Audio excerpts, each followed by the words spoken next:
चाहिए और लोगों को बड़ा है बंद करना चाहिए सर। कोर्ट से निकाल दिया, कोर्ट से निकाल दिया। आज मैं अपने एनडीए के गठबंधन को ये अविश्वास प्रस्ताव छोड़ने का, लेकिन जो ये दृश्य इस प्रजातंत्र के मंदिर में आज जिस प्रजातंत्र के मंदिर में इस देश का स्वभाव है, इस देश की विचारधारा निर्मित की जाती है, जिस प्रजातंत्र के मंदिर देश की 140 करोड़ जनता, लेकिन जो ये अपनी प्रेरणा ने उस प्रजातंत्र के मंदिर में ये स्पष्ट हो गया अध्यक्ष महोदय कि इन लोगों को ना देश की चिंता है, ना प्रधानमंत्री के पद की चिंता है, ना राष्ट्रपति के पद की चिंता है। इन लोगों केवल अपनी हैसियत की चिंता है। ये देश की 140 करोड़ अध्यक्ष महोदय जो ये अपनी प्रेरणा ने मुझे 20 साल हो गए संसद के मंदिर ये स्पष्ट हो गया, लेकिन ऐसा इन लोगों को दशक में देश की चिंता है कि जिस तरीके से देश के सर्वोच्च पद के व्यक्ति 140 पद पर चुनता है कि हृदय में इस देश के प्रधानमंत्री के चिंता है जो किया गया है। मैं मानता हूँ अजय समय के साथ अभी देश की जनता के सामने संसद के मंदिर आज ये अविश्वास की क्या तरीके से देश के सर्वोच्च पद के व्यक्ति 142 चुनता है इस देश को ऐसे तरीके से तैयार है जो तैयार नहीं किया गया है। मैं देश के समय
कि जो ये लोग मौन व्रत की बात करते हैं, मैं इनसे पूछना चाहता हूं, 1993 में जब मणिपुर की जातीय हिंसा में 750 लोगों की जान गई थी, तब तत्कालीन प्रधानमंत्री नरसिम्हा राव जी ने सदन के अंदर मौन व्रत क्यों धारण किया था?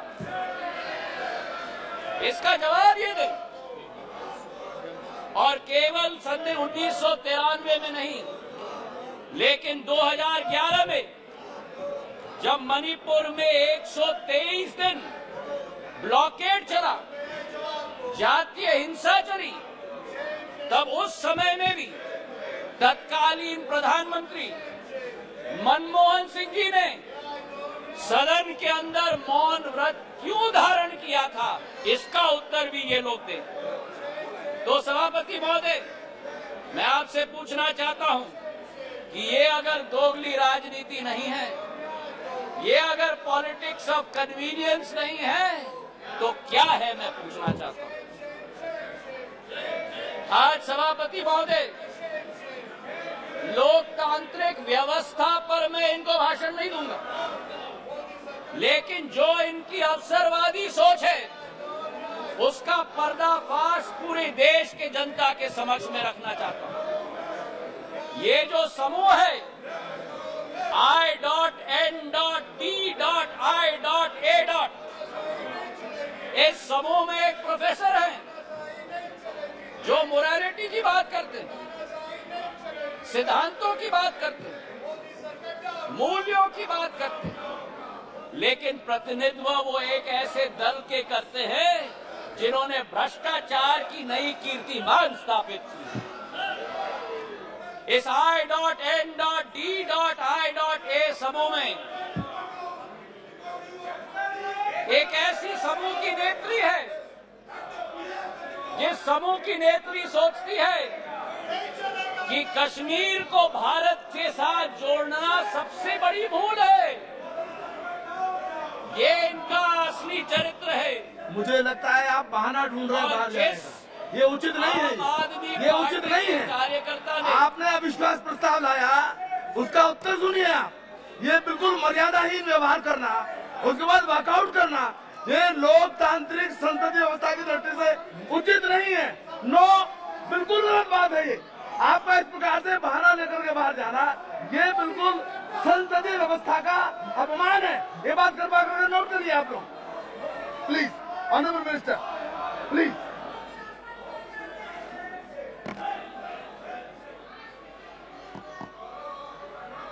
सभापति महोदय, देश की जनता ने इनको बाहर का दरवाजा दिखा दिया है।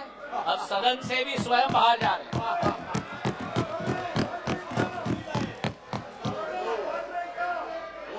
इन्हें तो सभापति महोदय अपने अविश्वास प्रस्ताव पे स्वयं ही विश्वास नहीं है।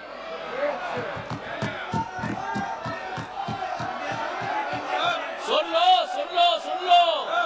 धैर्य रखो और सुन लो। इतने उत्तेजित मत हो। जो देश की जनता ने परिणाम दिया है वो स्वीकार करो। अब सभापति महोदय, इनके जो एक समूह है I.N.D.I.A. घमंडिया समूह, उस समय में समूह में आम आदमी पार्टी के कार्यकर्ता ने स्वयं यूपीए सरकार पर 2G और कोल स्कैम का PI लगवाया, और आज कांग्रेस का हाथ आपके साथ। ये स्थिति अंदर की बात।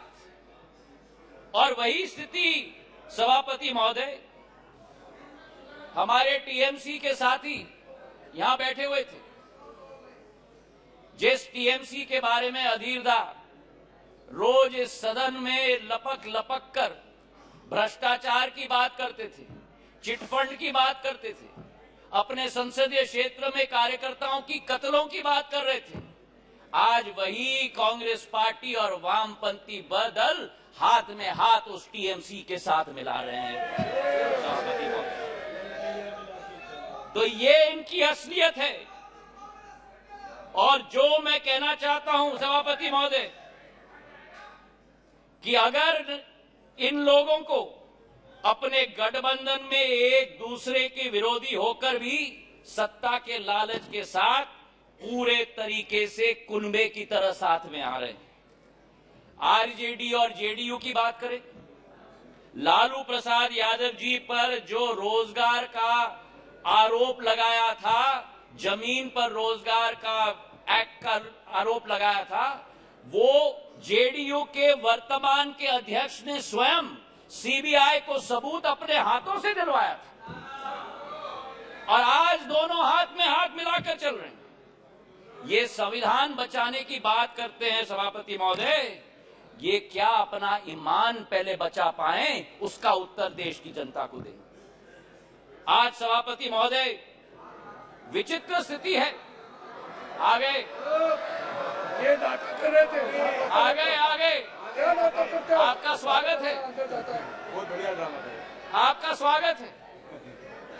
आज बड़ी विचित्र स्थिति है सभापति महोदय कि जिनके दिल नहीं मिलते वे दल मिल चुके, जिनके दिल नहीं मिलते वे दल मिल चुके हैं, और जिनके इतिहास में वैचारिक या व्यवहारिक संबंध या सिद्धांतिक संबंध न हो, वो आज लोकसभा चुनाव के लिए एक साथ होकर लोकतंत्र बचाने की आवाज लेकर आज सदन में आए। जहां मणिपुर हिंसा की बात की गई सभापति महोदय, इस मणिपुर की घटना का इस्तेमाल या मैं कहूं दुरुपयोग करके अपना लॉन्च पैड बनाने की ये कोशिश कर रहे हैं। जो मणिपुर में घटना घट रही है ये निंदनीय है, घोर निंदनीय है।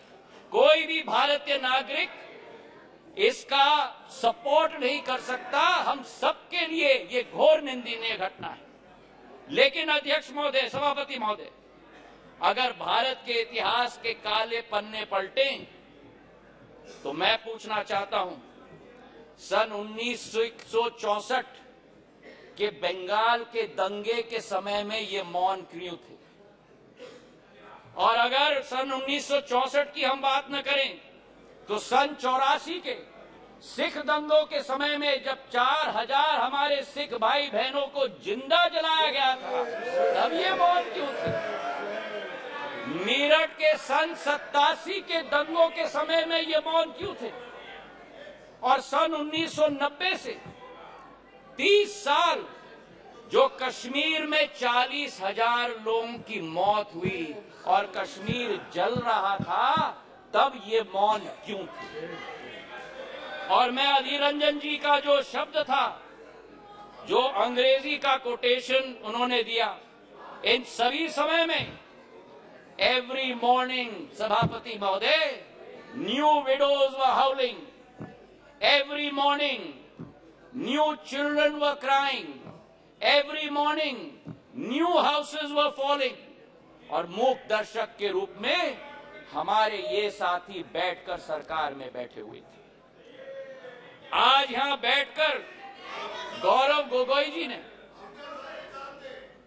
सबर रखो, सबर रखो, आराम से सुनो, सबर रखो, थोड़ा सीख लो। गौरव गोगोई जी ने आसाम अकॉर्ड की बात की। जिस आसाम अकॉर्ड की बात की, उस आसाम अकॉर्ड का क्रियान्वयन कांग्रेस की सरकार ने कभी की? आज मैं पूछना चाहता हूं कि हमारे पड़ोसी देश बांग्लादेश के साथ 68 वर्षों में हमारे बॉर्डर को निर्धारित नहीं किया था। 2014 में जब प्रधानमंत्री जी ने शपथ ली, 1 साल के अंदर बांग्लादेश का बॉर्डर निर्धारित करने का काम प्रधानमंत्री नरेंद्र मोदी जी ने किया। अगर सच्चाई मैं बताऊं, प्लीज प्लीज उत्तेजित मत हो, उत्तेजित मत हो गौरव। नो नो, अगर बोलते हो तो सुनने की क्षमता रखो, सुनने की क्षमता रखो। बैठिए, जनता ने गौरव आपकी चिल्लाने आप को बैठ जाइए, बैठ जाइए। सभापति महोदय, सभापति महोदय, नॉर्थ ईस्ट की सारी समस्या कांग्रेस की तुष्टीकरण की राजनीति के साथ शुरुआत हुई, जब उनको अपनी फायदा नॉर्थ ईस्ट में विदेशी घुसपैठियों को अंदर लेकर उनको नागरिकता देने की कावियात की शुरुआत और शरण और पहचान देने की कावियात की शुरुआत। चार्जशीट सभापति महोदय बड़ी लंबी है। 1960 के दशक में जब मणिपुर में अलगाववादी समूह ने हिंसा की शुरुआत की, जब वो जन्म हुआ, तो वो कौन था जो उनके साथ बैठकर चर्चा करने के लिए तैयार था? वो कौन था जिन्होंने उनके साथ बैठकर समझौता किया? और आप भूल गए 1993 में जब 123 दिन मणिपुर जल रहा था, आपकी सरकार यहां भी थी, आपकी सरकार यहां भी थी, आपकी सरकार यहां भी थी और आपकी सरकार वहां भी थी। और आज आप मणिपुर के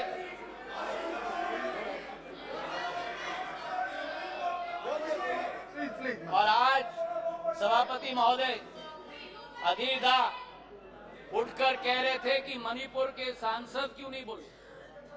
उस समय मणिपुर का सांसद इस सदन में रोते रोते हुए उनका वक्तव्य क्या था इस संसद में मैं पूछना चाहता हूं। जब आपकी सरकार यहां भी थी और आपकी सरकार वहां भी थी, मणिपुर के सांसद ने इस संसद में 1993 में वक्तव्य दिया।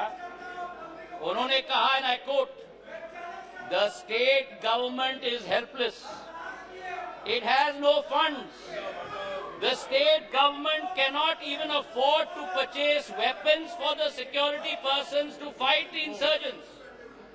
Please, ये सुनिएगा, please think that Manipur is a part of this country. It affects the whole nation. शायद कांग्रेस के नेता को इन शब्दों को सुनना चाहिए था कल यहाँ भाषण देने के पहले। मुझे आज सभापति महोदय मुजफ्फर वारसी जी की शब्द याद आती और मैं कोट करना चाहता हूं, औरों के ख्यालात की लेते हैं तलाशी, औरों की ख्यालात की लेते हैं तलाशी और अपने गिरबान में झांका नहीं जाता। आज ये स्थिति उत्पन्न हो गई है। तथ्यों के आधार पर अगर हम बात करें, कल गृह मंत्री जी ने सदन में पूरा व्याख्यान दिया। इनके मंत्री संतरी न तंत्री एक बार भी मणिपुर गए। हमारे गृह मंत्री 3 दिन वहां रात दिन बिताए हैं। हमारे राज्य मंत्री ने 23 दिन, नित्यानंद राय जी ने मणिपुर में बैठकर स्थिति का जायजा लिया। आज राहत राशि वहां पहुंची है, अनाज पहुंचा है, वर्चुअल सिस्टम से स्कूल्स चल रही हैं, आर्मी की फोर्स पहुंची है, इवैक्यूएशन में हम मदद कर रहे हैं। जो भी हम लोग कोशिश कर रहे हैं, और आंकड़े की आप बात करते हो तो आंकड़े की पुष्टि करो। ये पिछले 9 साल मणिपुर में सबसे शांतिपूर्ण समय रहा है इंसर्जेंसी के दृष्टिकोण से। आपके 10 साल से 3 गुना कम इंसर्जेंसी हुई है और 6 गुना कम सिविलियन डेथ्स आज मणिपुर में हुआ है। सभापति महोदय, नॉर्थ ईस्ट की जब हम बात करते हैं, नॉर्थ ईस्ट की जब हम बात करते थे 1 दशक पहले, तो चित्र हमारे दिमाग में आता था। हिंसा का चित्र आता था, आतंक का चित्र आता था, अस्थिरता की चित्र आती थी। और उसके पीछे एक कारण, उसके पीछे कारण ये है कि दशकों से जो सरकार रही थी, उनकी सोच विचारधारा थी कि अगर बॉर्डर विलेजेस में और उत्तर पूर्वी क्षेत्र में अगर विकास किया तो वहां जागरूकता उत्पन्न होगी, इसलिए उन्हें विकास से वंचित रखा जाए। हमारे प्रधानमंत्री ने 2015 में, देश के प्रधानमंत्री ने पहला कदम लिया। जो भी हिंसक संगठन थे मणिपुर के, उनके विरुद्ध सर्जिकल स्ट्राइक करके म्यांमार तक खदेड़ के भेज दिया था सभापति महोदय। और उसके बाद पहला कदम जो लिया, विकास व्यापक सोच के साथ, एक विचारधारा के साथ, उन्होंने एक विकास का मंत्र दिया सभापति महोदय, विकास का मंत्र दिया हीरा, क्योंकि उत्तर पूर्वीय क्षेत्र भारत का हीरा है। हीरा मतलब हाईवे, हीरा मतलब इंटरनेट, हीरा मतलब रेलवेज, हीरा मतलब एविएशन। और जिस उत्तर पूर्वी क्षेत्र में केवल 2500 करोड़ का रेलवे बजट होता था, आज 10,000 करोड़ रुपए का रेलवे बजट है। सभापति महोदय, आपको आश्चर्य होगा कि मेघालय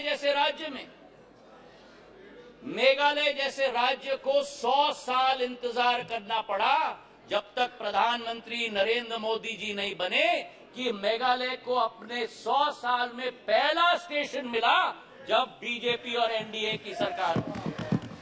नागालैंड को 100 साल बाद शोकुवी में एक रेलवे स्टेशन, दूसरा रेलवे स्टेशन मिला। और इसी के साथ साथ जब यूपीए की सरकार थी, उस समय सड़क की प्रगति और विकास, गडकरी साहब यहां बैठे हुए हैं, 1.5 किलोमीटर प्रतिदिन की कछुआ चाल के आधार पर चलती थी। प्रधानमंत्री नरेंद्र मोदी जी और गडकरी जी की जोड़ी ने आज उत्तर पूर्वी राज्य में 3.5 किलोमीटर प्रतिदिन की रफ्तार से आज सड़क बनाने का काम किया। हाईवेज और ब्रिजेस की जाल बनी। किरेन रिजिजू के साथ मेरा प्रवास वहां हुआ है। हमने दोनों देखा है कि भारत में अगर पानी पर सबसे लंबा पुल बना है, तो अगर कहीं बना है तो ढोला सदैव ब्रिज ब्रह्मपुत्र पर हमारे असम के राज्य में बना हुआ है। और उसी के साथ किसी ने कभी कल्पना नहीं की थी उत्तर पूर्वी राज्यों के बारे में, पर उत्तर पूर्वी राज्यों को विश्व के साथ जोड़ने का अगर संकल्प किसी का रहा, तो भारत को म्यांमार और थाईलैंड के साथ सुपर हाईवे बनाने का काम प्रधानमंत्री नरेंद्र मोदी जी का रहा। मुझे तो आश्चर्य हुआ सभापति महोदय कि इनके अरुणाचल प्रदेश और सिक्किम, हमारा भी है पर मेरे साथी हैं, अरुणाचल प्रदेश के हमारे वहां के भी सांसद मेरे साथी, पर अरुणाचल प्रदेश और सिक्किम, दो उत्तर पूर्वी राज्यों में आजादी के 67 वर्ष बाद भी एक भी एयरपोर्ट नहीं। 9 सालों में अरुणाचल में एक नहीं लेकिन 3 एयरपोर्ट, तेजू, पासीघाट और होलोंगी बनी है, और सिक्किम में पाक्योंग। जिस अरुणाचल प्रदेश में केवल 9 हवाई अड्डे थे, आज उस अरुणाचल प्रदेश में सभापति महोदय 17 हवाई अड्डे हैं। 17 हवाई अड्डे। जो 7 सिस्टर्स कहलाती थी, उस समय में ये 7 निग्लेक्टेड सिस्टर्स थी। लेकिन प्रधानमंत्री जी के आने के बाद आज उत्तर पूर्व में प्रधानमंत्री जी के पूर्वोदय के मंत्र के साथ विकास का एक नया उदय पूर्वोदय में हो रहा है। मुझे दुख भी हुआ सभापति महोदय, और मुझे आश्चर्य भी हुआ। हमारी कोशिश रहती है कि इस संसद में कभी भी व्यक्तिगत आक्षेप, हम एक दूसरे के साथ सहमत ना हो, हम एक दूसरे की नीतियों पर, हमारी नीयत पर कटाक्ष जरूर करें, पर व्यक्तिगत आरोप कभी नहीं होना चाहिए। और जो आरोप इस हाउस में किया गया कल सभापति महोदय, मुझे आश्चर्य भी हुआ और दुख भी हुआ जब राहुल गांधी जी ने सदन में कहा कि प्रधानमंत्री के लिए मणिपुर हिंदुस्तान का भाग नहीं। मैं बताना चाहता हूं आपको सभापति महोदय कि जिस प्रधानमंत्री ने उत्तर पूर्वी राज्य को विश्व के साथ जोड़ा है, जिस प्रधानमंत्री का उत्तर पूर्वी क्षेत्र के साथ दिल का रिश्ता है, जिस प्रधानमंत्री ने भारत के दुश्मनों को उत्तर पूर्वी राज्य से खदेड़ खदेड़ कर बाहर कर दिया हो, जिस प्रधानमंत्री के रोम रोम में भारत माता बसती हो, जिस प्रधानमंत्री ने भारत कश्मीर को भारत के अभिन्न अंग बनाने के लिए अनुच्छेद 370 रद्द किया हो, श्यामा प्रसाद मुखर्जी के सपने को एक विधान, एक प्रधान और एक निशान को साबित किया हो। मैं बताना चाहता हूं विपक्ष को, सभापति महोदय, कि भारत को अलग अलग टुकड़ों में देखने की विचारधारा आपकी है, हमारी नहीं। हमारे सभापति महोदय,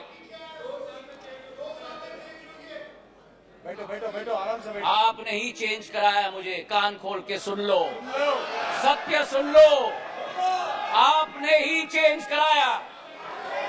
जिस आप मेरा मुंह मत खुलवाना। सभापति महोदय, जिस अविश्वास प्रस्ताव को ये लेके आए, इसका सत्य देश की जनता के समक्ष होनी चाहिए। जिस तरह से एक एक वर्ग का विश्वास तोड़ा गया है और जिस तरीके से प्रधानमंत्री जी ने एक एक वर्ग का अविश्वास को विश्वास में परिवर्तित किया है, वो सत्य आज इस सदन के द्वारा देश की जनता के समक्ष जानी चाहिए। किसान, सभापति महोदय, इस देश की रीढ़ की हड्डी, 60% आबादी हमारी कृषि प्रधान राष्ट्र है। लेकिन अगर किसान का पीठ तोड़ने वाला कोई कालखंड रहा तो 2014 के पहले रहा। आज हमारा किसान को समर्थन मूल्य पर्याप्त मात्रा में मिल रहा है, उसकी खरीदगी पर्याप्त मात्रा में हो रही है। आज हमारे किसान कितने उत्तेजित हो रहे हैं।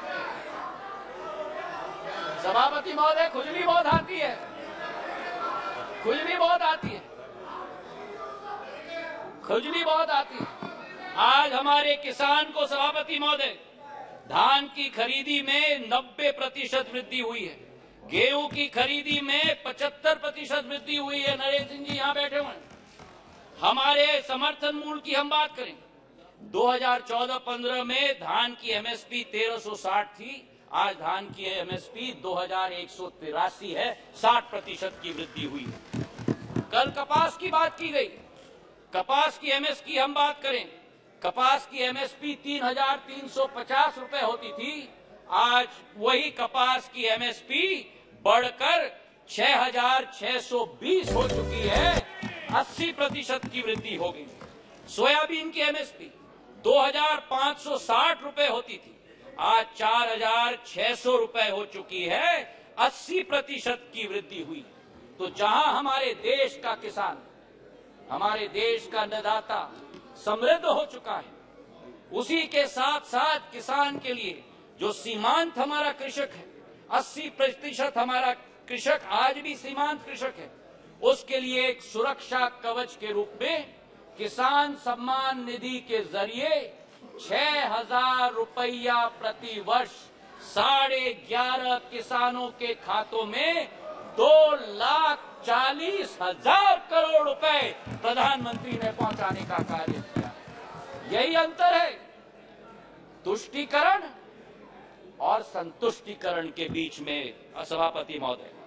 और इसी पे मैं बहुत बताना चाहता हूं, मध्य प्रदेश में भारतीय जनता पार्टी की शिवराज सिंह जी की सरकार ने इस 6000 रुपए में 6000 रुपए अतिरिक्त मिलाकर 12,000 रुपया प्रति साल 80 लाख किसानों के खाते में डालने का कार्य किया। हमारे देश के पूर्व प्रधानमंत्री अटल बिहारी वाजपेयी जी का एक सपना था, उनका एक सपना था कि इंटरलिंकिंग ऑफ रिवर्स होना चाहिए, और आज उनके सपने को अगर साकार किया है तो प्रधानमंत्री नरेंद्र मोदी जी ने Ken Betwa interlinking of reverse के आधार पर किया।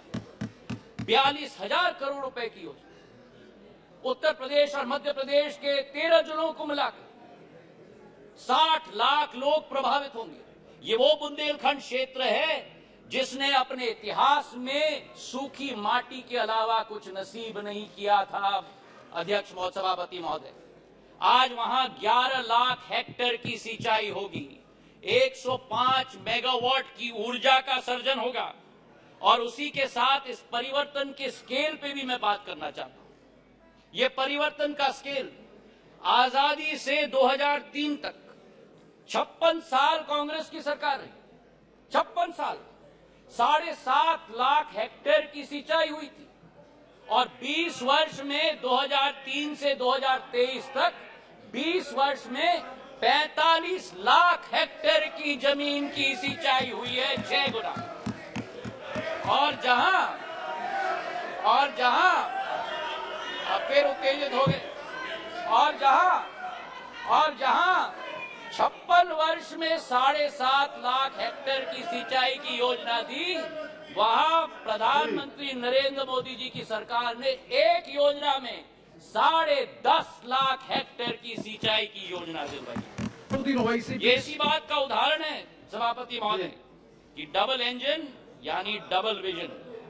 तुष्टीकरण से किसान का भला नहीं होता, बल्कि संतुष्टीकरण से ही किसान का भला होता है। गरीबों की अगर हम बात करें हमारे सभापति महोदय, योजनाबद्ध तरीके से गरीबों को बैंक के अकाउंट से अलग रखा गया। हमारे देश के पूर्व प्रधानमंत्री ने कहा कि जब 1 रुपया भेजा जाता है केवल 15 पैसे खाते में पहुंचता है, मतलब 85 पैसे बिचौलियों की दुकान के आधार पर जाते। आज हमारे प्रधानमंत्री के द्वारा, नरेंद्र मोदी जी के द्वारा 50 करोड़ जन धन अकाउंट स्थापित करके 25 लाख करोड़ रुपए गरीबों के खाते में डालने का कार्य किया गया है सभापति महोदय। हमारे गैस के कनेक्शन उज्ज्वला महिलाओं के लिए, हमारे घरों के 3.5 करोड़, हमारे क्षेत्र, हमारे देश की जनता को उत्पन्न करने के लिए हमारे प्रधानमंत्री जी की सोच। अर्थव्यवस्था की बात हमारी वित्त मंत्री जी ने किया। मैं एक बात उनकी बात में जोड़ना चाहता हूं। स्कैम्स की लंबी लिस्ट कल गृह मंत्री जी ने पढ़ी थी। कोल का स्कैम हुआ, 2G का स्कैम हुआ, अनेक स्कैम हुए। और आज मैं बोलना चाहता हूं कि जिस राह पर इंडिया नहीं लेकिन भारत चल रहा है प्रधानमंत्री जी के नेतृत्व में, जहां कोई निजी हित नहीं होगी, केवल राष्ट्र हित होगी, उसी संकल्प के साथ हम लोग आगे चल रहे हैं। 9 साल में सभापति महोदय हम लोग 10 नंबर आर्थिक व्यवस्था के रूप से आज 5 नंबर तक पहुंचे जी। ये एक बहुत बड़ी उपलब्धि है। लेकिन आज मुझे आश्चर्य है जब कहा जाता है कांग्रेस के एक नेता के द्वारा कि इस क्षेत्र में ओवर कॉन्फिडेंस देखिए। कांग्रेस के नेता बयान देते हैं कि सरकार चाहे किसी के भी हो, लेकिन भारत को तीसरी सबसे बड़ी अर्थव्यवस्था बनना तो अरिथमेटिक इनएविटेबिलिटी है। तो ये इनएविटेबिलिटी की गारंटी आपने 9 साल पहले क्यों नहीं दी? कांग्रेस की सरकार के समय आजादी से आज तक 67 वर्षों में हम लोग केवल 12 नंबर से 10 नंबर पर पहुंचे, और जब 9 साल में 10 नंबर से हम 5 पर पहुंच जाए तो अरिथमेटिक इनएविटेबिलिटी बढ़ जाती है। ये दोगली नीति कहां से हुई? और आज हमारे दोस्त अमोल कोले जी ने पर कैपिटा इनकम की बात उठाई। मुझे खुशी है उन्होंने उठाई। आपको आश्चर्य होगा सभापति महोदय ये सुनते हुए कि भारत 67 सालों में भी सब साउथ अफ्रीका की पर कैपिटा इनकम को हमने पार नहीं किया। जब इनकी सरकार होती थी 9 साल में पर कैपिटा इनकम आज डबल हो चुका है सभापति महोदय। हमारी सोच और विचारधारा, बैंकिंग सेक्टर की हम बात करें, बैंकिंग सेक्टर देश की रीढ़ की हड्डी होती है और लोन्स तो इनके समय में बच्चों का खेल हो गया। एक कहावत थी कि फोन पर लोन, ये स्थिति हो गई थी। 5.5 लाख करोड़ से ज्यादा एनपीए का पहाड़ छोड़ के गए थे। आज उसकी सफाई अरुण जेटली जी ने और निर्मला सीतारमण जी ने करके देश को आगे बढ़ने के लिए कैपेक्स की एक नई रचना की शुरुआत की। कभी हम कल्पना कर सकते थे कि भारत में 10 लाख करोड़ रुपए का कैपेक्स का प्रोग्राम होगा और इंफ्रास्ट्रक्चर का कैपेक्स का प्रोग्राम भी ऐसे कि 10 साल में 15,000 किलोमीटर की रेलवे लाइन बनी और एनडीए सरकार के समय में 26,000 किलोमीटर की रेलवे लाइन बनी। हाईवे की निर्माण की बात करें तो 67 वर्षों में 91,000 किलोमीटर के हाईवे, और 9 वर्षों में, गडकरी साहब जी यहां बैठे हैं, 55,000 किलोमीटर की हाईवे 9 सालों में 1,45,000 किलोमीटर की हाईवे बनी। और यही स्थिति सिविल एविएशन के क्षेत्र में 74 एयरपोर्ट 67 वर्षों में और 148 एयरपोर्ट 9 वर्षों के अंदर। और इसी के साथ जो हमारा पावर डेफिसिट कंट्री था, आज पावर सरप्लस हो गया। हम लोग स्टील इंपोर्टर होते थे, आज स्टील एक्सपोर्टर बन गए। 216 गीगावाट से 420 गीगावाट पर पहुंच चुके हैं।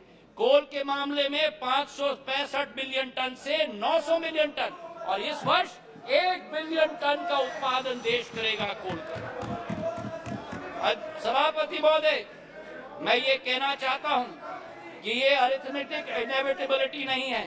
आज भारत जो 2014 में 5 मिनट और 2014 में दूसरे देशों पर निर्भर होता था, प्रधानमंत्री जी ने आत्मनिर्भरता का सिग्नल दिया। जिस देश में हम लोग झोली निकालकर वैक्सीन की भीख मांगते थे, आज उसी भारत में 2 वैक्सीन का आविष्कार होता है और उत्पादन होता है। 220 करोड़ टीके लगते हैं, कोविन का एप्लीकेशन लगता है, एप्पल से एयरबस मैन्युफैक्चरिंग फैसिलिटी लगा रही है, सेमीकंडक्टर से चंद्रयान 3। आज भारत का तिरंगा झंडा भारत में नहीं, विश्व में नहीं, चांद पर लगाने का संकल्प प्रधानमंत्री जी का है। ऑटो के सेक्टर में 7 नंबर से 3 नंबर, टेलीकॉम के सेक्टर में 12 नंबर से 2 नंबर। ये अरिथमेटिक इनेविटेबिलिटी नहीं है, ये सशक्त नेतृत्व और दक्षतापूर्ण सरकार का परिणाम है। मेरे सभापति महोदय, प्रधानमंत्री जी का संकल्प है कि तीसरी पारी में भारत में वर्ल्ड क्लास इंफ्रास्ट्रक्चर गांव-गांव तक हम पहुंचाएंगे, ये मोदी जी की गारंटी।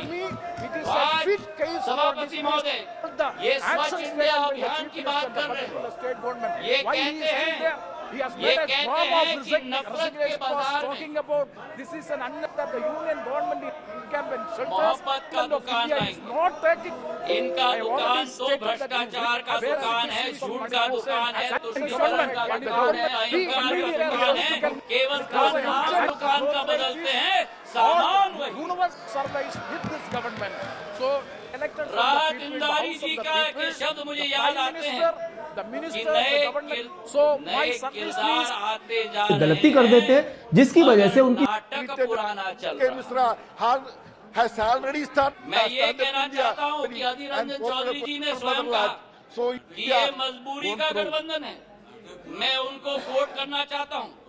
उन्होंने एक इंटरव्यू में कहा था, अधीरदा ने, सबको लगा है कि इस समय जो मोदी शाह का जगरनॉट चलते हैं, सबको लगा है कि इस समय जो मोदी शाह के जगरनॉट चलते हैं, सबको एकजुट होना जरूरी है। ये मजबूरी है, पॉलिटिक्स में तो मजबूरी रहती है। आज ये अविश्वास प्रस्ताव इसलिए लेके आए हैं। मैं ये पूछना चाहता हूं कि कौन सी इंडिया की आवाज ये उठाते हैं जब विदेश जाकर 2 इंडियाज की बात करते हैं? ये कौन सी इंडिया की आवाज उठाते हैं जब गलवान में हमारे सेना के शौर्य और उसी के साथ सर्जिकल स्ट्राइक पर उंगली उठाते हैं? ये कौन से इंडिया की आवाज करते हैं जो कोरोना जैसी भीषण समस्या में राजनीति पर उतर जाते हैं?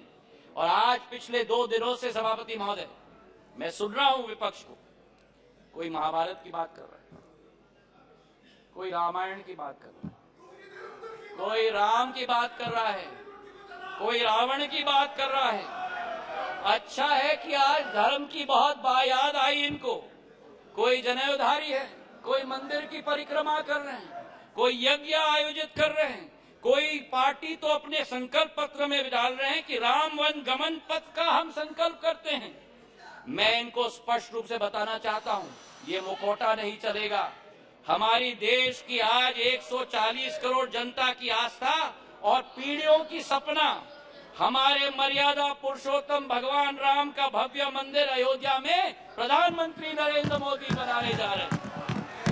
तो आज इनको मैं कहना चाहता हूं कि तीसरी बार भी, 2 बार आपको रिजेक्ट किया है, तीसरी बार भी प्रचंड बहुमत के साथ एनडीए की सरकार यहां स्थापित होगी। जी धन्यवाद। और प्रधानमंत्री नरेंद्र मोदी जी के नेतृत्व में भारत आज चल चुका है अमृत काल से शताब्दी काल के सफर पर।